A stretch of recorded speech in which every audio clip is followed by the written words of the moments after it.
मार्चमध्ये रशियाकडून भारताच्या तेल खरेदीत 45% वाढ झाली आहे। मार्चच्या 11 दिवसातच 15 लाख बॅरेल्सची तेल खरेदी झाली आहे।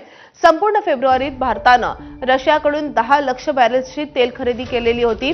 मार्चच्या 11 दिवसात इराक, सौदी अरेबिया, यूएई कडूनही मोठी खरेदी भारतानं केलेली आहे।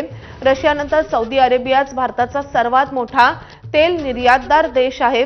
फेब्रुवारीत सौदी अरेबियातून 10 लाख बॅरेल्सची तेलाची खरेदी झाली होती आणि आता रशियाकडून मोठ्या प्रमाणावर भारताकडून तेलाची खरेदी सुरू झाली आहे।